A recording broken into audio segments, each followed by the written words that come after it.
जय श्री कृष्ण। राधे राधे। आज मार्गशीर्ष माह के शुक्ल पक्ष का दूसरा दिन है, तो आज अपने सुनेंगे परम पावन श्रीमद् भागवत गीता का 17वां अध्याय और उसके बाद में उसका महात्म्य सुनेंगे।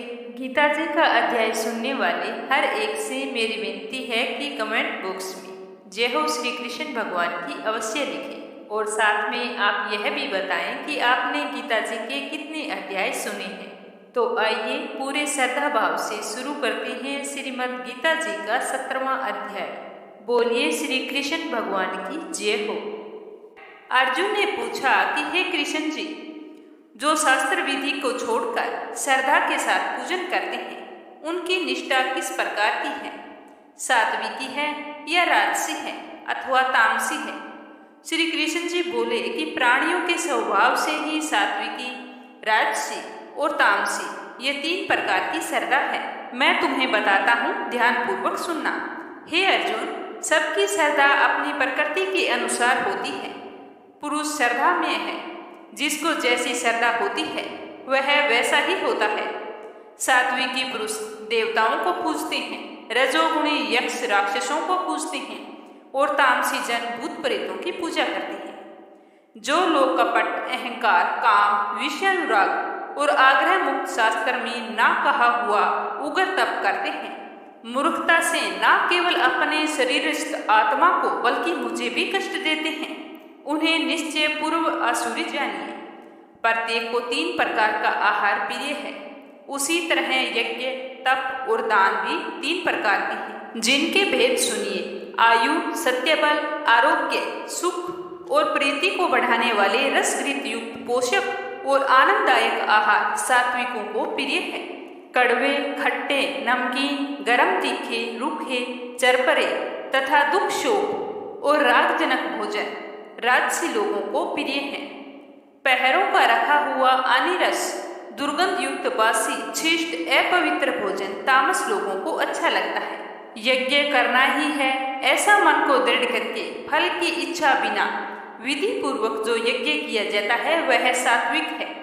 हे भारत श्रेष्ठ, फल की कामना से और लोक दिखाने के लिए जो यज्ञ किया जाता है उसे राजस जानो। शास्त्र विधि से हीन, अन्न दान रहित, मंत्रहीन और बिना श्रद्धा के किया हुआ यज्ञ तामस कहलाता है। देवता, द्विजगुरु और विद्वान इसका पूजन पवित्रता, सरलता, ब्रह्मचर्य और अहिंसा का आचरण करना ही शारीरिक तप है। जिस वाक्य से किसी का दिल ना दुखे, सत्यप्रिय, हितकारी भाषण, स्वाध्याय का अभ्यास वाचिक तप है। मन की प्रसन्नता, चित्त की शांति, मौन, आत्म निग्रह और निष्कपट रहना यह मानसिक तप है। यह 3 प्रकार का तप है। यदि श्रद्धा से फल की इच्छा त्याग कर योग युक्त होकर किया जाए तो सात्विक तप कहलाता है। जो अपना आदर और बड़ाई के लिए दम्भ पूर्वक किया जाता है वह अनर्त्य और क्षणिक तप राजस है। जो दुराग्रह से आत्मा को कष्ट देकर या दूसरे के नाश के लिए किया जाए उसे तामस तप कहते हैं। फल की इच्छा त्याग, उत्तम बुद्धि से उत्तम स्थान में सत्य पात्र को बदले में कोई वस्तु लेने की इच्छा बिना दिया जाता है उसे सात्विकी दान कहते हैं। जो दान प्रत्युपकार अथवा किसी को फल की इच्छा से क्लेश पूर्वक दिया जाता है उसे राजस दान कहते हैं। अयोग्य स्थान पर, अयोग्य समय में, अयोग्य पुरुष को असत्कार और निरादर के साथ जो दान किया जाता है उसे तामस दान कहते हैं। ओम, ततः और सतः ये 3 ब्रह्मा के नाम हैं। इन्हीं से आदि काल में ब्राह्मण यज्ञ और वेद बने हैं। इसी से ज्ञानी पुरुष दान और तप आदि शास्त्रोक्त ओंकार उच्चारण के साथ करते हैं। मुमुक्षु जन फल की इच्छा न करके तत् शब्द का उच्चारण कर यज्ञ, तप और दान करते हैं। हे अर्जुन, सत शब्द का उच्चारण सद्भाव और साधु भाव में किया जाता है तथा मंगल आदि, विवाह आदि कर्म में भी सत शब्द का उच्चारण करते हैं। यज्ञ, तप और दान में जो निष्ठा है उसे सत कहते हैं और ईश्वर प्राप्ति अर्थ जो कर्म है यह भी सत कहते हैं। हे पार्थ, श्रद्धा से रहित दान, तप और अन्य कर्म जो किए जाते हैं वे असत कहलाते हैं। वो ना तो इस लोक में और ना परलोक में हितकारी है। इसी के साथ 17वें अध्याय का समापन हुआ। अब सुनते हैं इसका महात्म्य। बोलो श्री हरि विष्णु की जय। श्री हरि विष्णु कहते हैं कि हे लक्ष्मी जी, आज मैं तुम्हें 17वें अध्याय का महात्म्य सुनाता हूँ, ध्यान पूर्वक सुनना। मंडलिक देश के नाम में दुशासन नाम का एक राजा था और एक राजा किसी दूसरे देश का था। उन्होंने आपस में शर्त लगाई कि हाथी लड़ाएं, जिसका हाथी जीत जाएगा वो यह अमुक धन ले लेगा। तब दूसरे राजा का हाथी जीत गया, दुशासन का हाथी हार गया। कुछ दिनों बाद में वह हाथी मर गया तो राजा को बड़ी ही चिंता हुई। एक द्रव्य गया, दूसरा हाथी मर गया और तीसरी लोगों में हंसी हो गई। इन तीनों बातों की चिंता में एक दिन राजा भी मर गया। यमदूत पकड़कर उसे धर्मराज के पास ले गए तो धर्मराज ने राजा को देखकर हुक्म दिया कि यह राजा हाथी के मोह से मरा है, इसीलिए इसे हाथी की ही योनि दे दो। तो इस तरह राजा दुशासन ने संगल द्वीप में जाकर हाथी के रूप में जन्म लिया और वहाँ राजा के बहुत सारे हाथी थे, वो भी उसी में रहने लगा।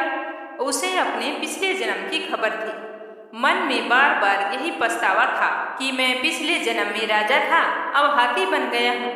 बहुत दुख करता था, ना कुछ खाता ना कुछ पीता, हर समय उदास बैठा रहता, बस यही बात सोचता रहता। एक दिन वहाँ पर एक ब्राह्मण आया।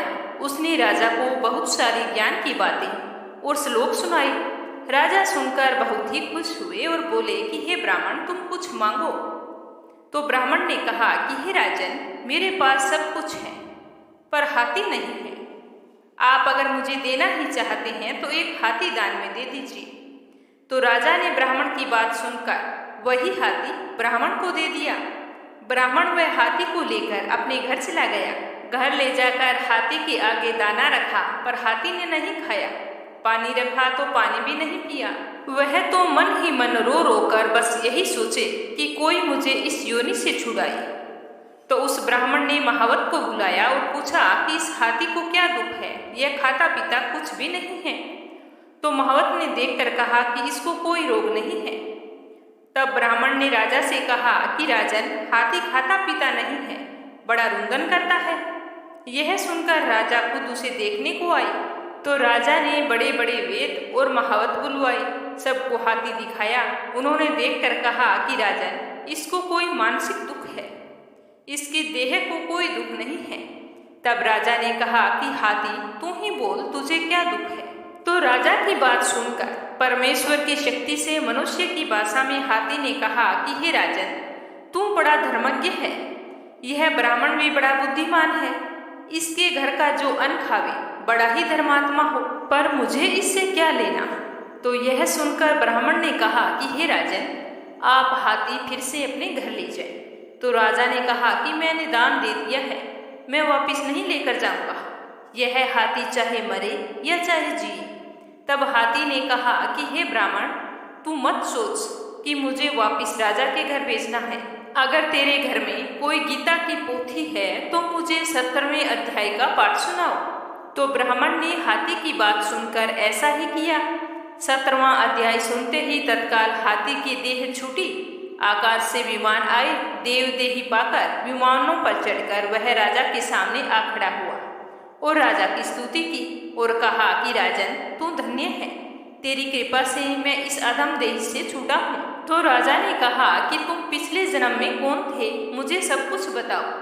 तो वह राजा को बताने लगा कि हे राजन, मैं पिछले जन्म में राजा था, मैंने हाथियों की लड़ाई करवाई थी, मेरा हाथी हार गया, बस मैं उसी चिंता में मर गया।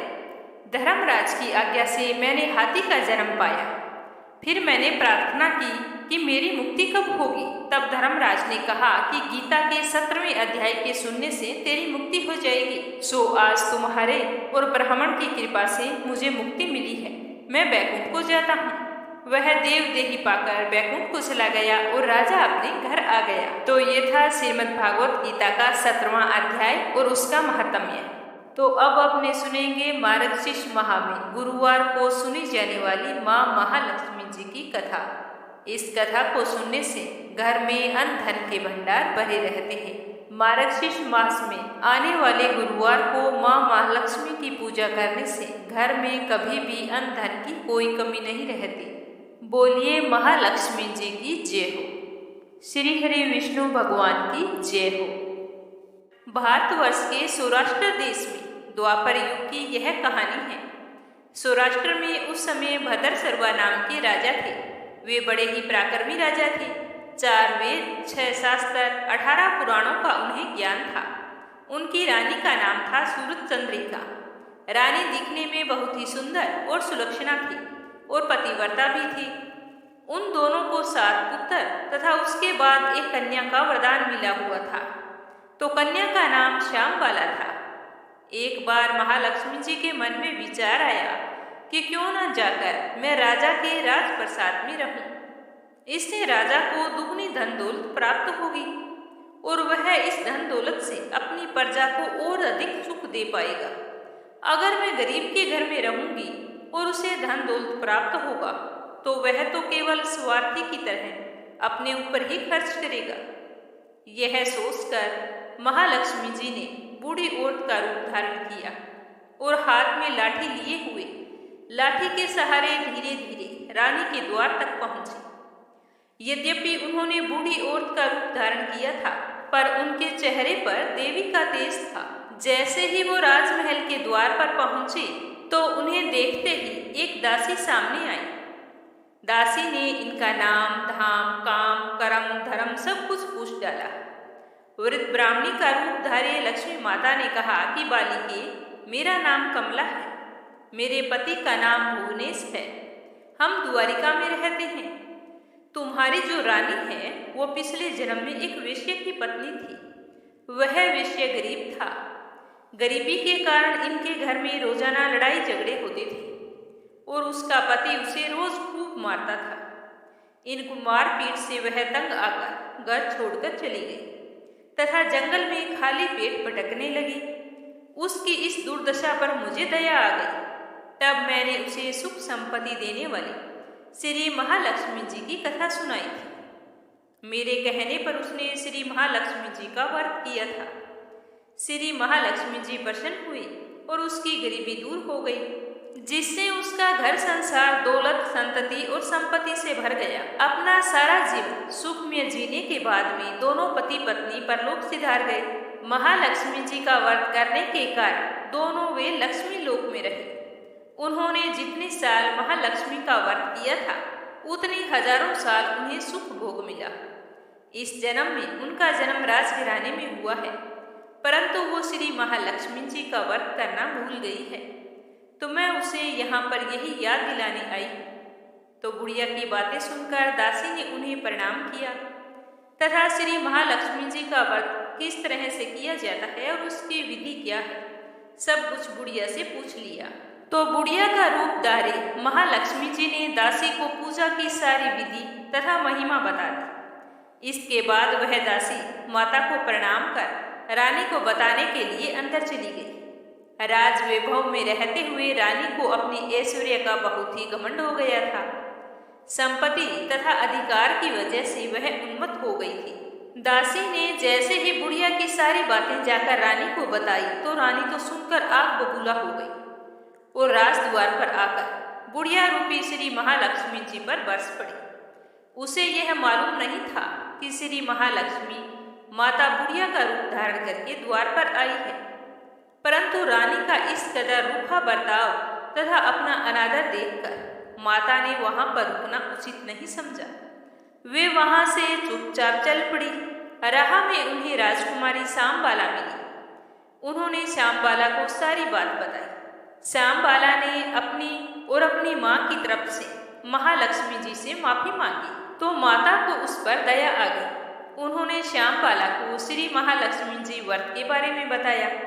उस दिन अगहन माह का पहला गुरुवार था, तो श्यामबाला ने परम श्रद्धा से श्री महालक्ष्मी जी का व्रत रखा, जिसके फलस्वरूप और इस तरह से श्यामबाला ने पूरे मार्गशीर्ष माह में अगहन गुरुवार के व्रत बड़े ही श्रद्धा भाव से रखे, तो उसे उसका फल बहुत ही जल्द प्राप्त हुआ। व्रत के प्रभाव से श्यामबाला का विवाह राजा सिद्धेश्वर के सुपुत्र मालाधर से हो गया। वह धन दौलत ऐश्वर्य वैभव से मालामाल हो गई। पति के साथ ससुराल में आनंद से रहने लगी। इधर श्री महालक्ष्मी जी का रानी के घर पर प्रकोप हुआ। लक्ष्मी जी के प्रकोप से राजा भद्रसर्वा का राज्य एवं सारा कारोबार नष्ट हो गया। यहाँ तक कि खाने के भी लाले पड़ गए। तो ऐसी हालत में एक दिन रानी ने राजा से निवेदन किया कि हमारी तो बहुत ही बुरी हालत हो गई है। हे राजन, हमारा दामाद इतना बड़ा राज्य का राजा है, धनवान है, ऐश्वर्यशाली है। क्यों ना उसके पास जाया जाए और उसे अपना हाल बताएं तो जरूर हमारी मदद करेगा। तो राजा को यह बात बिल्कुल अच्छी नहीं लगी। सोचने लगे कि क्या बेटी के घर जाना उचित होगा। फिर रानी के जिद करने पर राजा जाने के लिए तैयार हो गए। जैसे ही राजा भद्रसर्वा अपने दामाद के पास गए तो राज्य में पहुंचकर एक तालाब के किनारे थोड़ी देर विश्राम करने के लिए रुक गए। तो तालाब से पानी लेने वाली आती जाती दासियों ने उन्हें देखा। उन्होंने बड़ी विनम्रता से पूछा कि तुम कौन हो। तो राजा ने उसे सब कुछ बता दिया कि आपके यहाँ जो रानी है श्यामबाला, मैं उसका पिता हूँ। तो दासियों को जब पता चला कि रानी श्यामबाला के पिता आई हैं, तो वो दौड़ते हुए रानी के पास गई और जाकर सारी बात बताई और कहा कि तुम्हारे पिताजी आए हैं, उनकी तो हालत बहुत ही खराब है, देखने में बिल्कुल दीन गरीब लगते हैं। तो श्यामबाला को यह सुनकर बहुत ही दुख हुआ और उन्होंने अपनी दासी के हाथों राज परिधान भेजकर कहा कि मेरे पिताजी से कह देना कि इन कपड़ों को पहन ले। तो श्यामबाला के पिताजी तालाब पर स्नान करके राज परिधान को पहनकर अपनी बेटी के महल पर आए। तो वहां पर उनका बड़े ही ठाठ से स्वागत किया गया, आदर सत्कार किया, खान पान करवाया। तो रात भर राजा अपनी बेटी श्यामबाला के घर रहे। सुबह होते ही राजा ने अपनी बेटी से कहा, बेटी मैं अपने घर जाना चाहता हूँ। तो श्यामबाला ने कहा कि पिताजी तुम्हारी यह हालत कैसे हो गई। तो राजा ने कहा कि पता नहीं बेटा, तुम्हारे आने के बाद हमारे घर में तो एक अन्न का दाना भी नहीं रहा। हमारे दिन बहुत ही कष्ट में व्यतीत होते हैं। तुम्हारी माता के कहने पर ही मैं तुम्हारे पास आया हूँ। ये कहकर राजा जब लौटने लगे तो श्यामबाला ने सोने की मोहरों से भरा हुआ गढ़ा दिया। राजा भद्रसर्वा जब वापिस लौटे तो उन्हें देखकर रानी सूरचंद्रिका बहुत ही प्रसन्न हुई। तो राजा ने जो श्यामबाला ने गढ़ा दिया था वह सूरचंद्रिका को दे दिया। तो रानी ने बड़े ही उतावली होकर उस घड़े का मुंह खोला और अंदर देखा। उस घड़े के अंदर धन के बजाय कोयले भरे हुए मिले। तो यह सब तो महालक्ष्मी जी के प्रकोप से हुआ था, लेकिन सूरचंद्रिका को इस बात का बिल्कुल भी पता नहीं था। उसने तो सोचा कि हमारी बेटी ने हमारी गरीबी का मजाक बनाया है। तो यह जानकर उसे बहुत ही दुख हुआ और राजा रानी भूखे प्यासे अपने दिन व्यतीत करते रहे। ऐसा करते करते 21 दिन बीत गए। भूख और गरीबी दोनों के बर्दाश्त से बाहर थी। तो रानी ने सोचा कि इस बार मैं स्वयं अपनी कन्या के पास जाऊंगी। तो यह सोचकर वह अपनी बेटी के घर चल पड़ी। जिस दिन रानी गई उस दिन अगहन माह का अंतिम गुरुवार था। श्यामबाला ने श्री महालक्ष्मी जी का व्रत किया था। उसकी माँ सुबह सवेरे ही उसके महल पर पहुंच गई थी। तो श्यामबाला ने अपनी माता से भी व्रत करवाया, पूजा पाठ की और व्रत कथा सुनी। बाद में व्रत का पारण करके रानी अपने महल पर लौट आई। श्री महालक्ष्मी जी का व्रत करने से रानी को अपना खोया हुआ राजपाट, धन दौलत, ऐश्वर्य फिर से प्राप्त हो गया। वह फिर से सुख शांति व आनंदपूर्ण जीवन व्यतीत करने लगी। कुछ दिनों के बाद उसकी राजकन्या श्यामबाला अपने पिता के घर आई। तो श्यामबाला को घर आया हुआ देखकर उसकी माँ सूरचंद्रिका को पुरानी बात याद आ गई कि यही श्यामबाला है जिसने अपने पिता को कोयलों से भरकर घड़ा दिया था।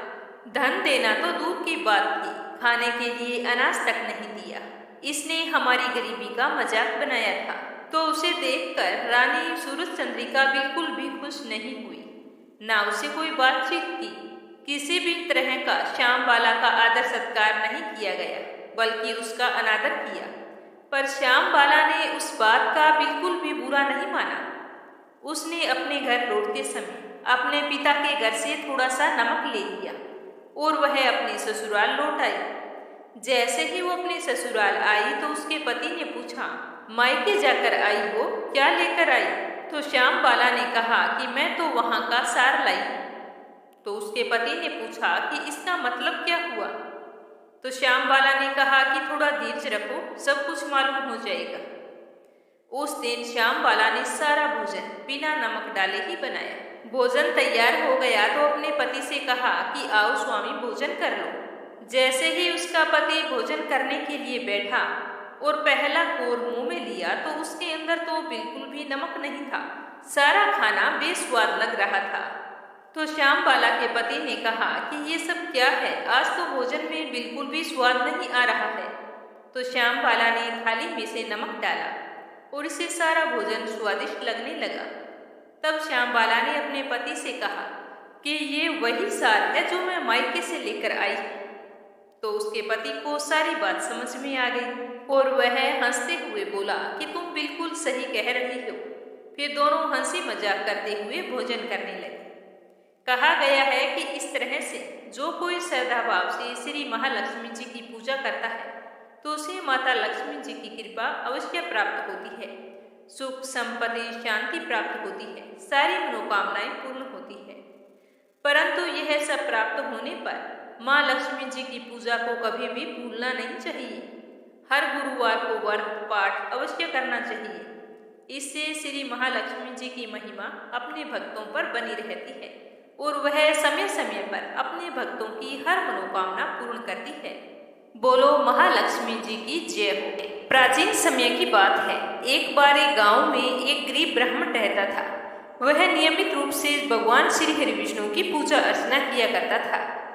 उसकी पूजा भक्ति से प्रसन्न होकर भगवान विष्णु ने उसे एक बार दर्शन दिए और ब्राह्मण से कहा कि मैं तुम्हारी तपस्या से बहुत ही खुश हूँ, मांगो तुम क्या वरदान मांगते हो। तो भगवान श्री हरि विष्णु को साक्षात अपने सामने देखकर ब्राह्मण बहुत ही खुश हुआ और भगवान श्री हरि विष्णु को प्रणाम करते हुए कहा कि हे प्रभु, आपने मुझे दर्शन दिए, मेरे लिए इतना ही काफी है।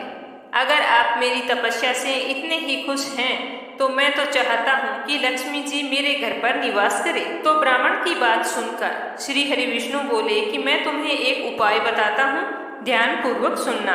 ये कहकर भगवान श्री हरि विष्णु कहने लगे कि मंदिर के सामने रोजाना एक महिला आती है जो यहाँ आकर उपले थापती है। तुम उसे अपने घर आने का निमंत्रण देना।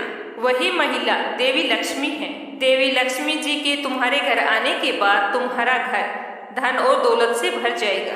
यह कहकर भगवान श्री हरि विष्णु चले गए। ब्राह्मण ये सब सुनकर बहुत ही खुश हुआ। दूसरे दिन सुबह 4 बजे जल्दी उठकर मंदिर के सामने बैठ गया। तो थोड़ी ही देर बाद में एक महिला वहां पर उपले थापने के लिए आई। तो ब्राह्मण ने उस महिला से निवेदन किया कि मेरे घर पर चलो। तो ब्राह्मण की बात सुनकर लक्ष्मी जी समझ गई कि यह सब विष्णु जी के कहने पर हुआ है। तो लक्ष्मी जी ने ब्राह्मण से कहा कि तुम ऐसा करो कि महालक्ष्मी व्रत करो। 16 दिन तक व्रत करने और 17वें दिन रात्रि को चंद्रमा या फिर तारों को अर्घ्य देने से तुम्हारा घर धन दौलत से भर जाएगा और तुम्हारे सारे मनोरथ पूर्ण होंगे। तो ब्राह्मण ने देवी के कहे अनुसार महालक्ष्मी व्रत और पूजन किया और देवी को उत्तर दिशा की ओर मुंह करके पुकारा। तो लक्ष्मी जी ने अपना वचन पूरा किया। इस तरह वह ब्राह्मण महालक्ष्मी व्रत करने से धन धान्य से संपन्न हो गया। कहा जाता है कि तभी से 16 दिन तक महालक्ष्मी का व्रत किया जाने लगा। इस व्रत को पूरे विधि विधान से करने से व्यक्ति की सारी मनोकामनाएं पूर्ण होती है। तो आज की कथा आपको कैसी लगी कमेंट बॉक्स में जरूर बताना। कल फिर मिलेंगे श्रीमद् भागवत गीता का अगला अध्याय और एक नई कथा के साथ। जय श्री कृष्णा, राधे राधे।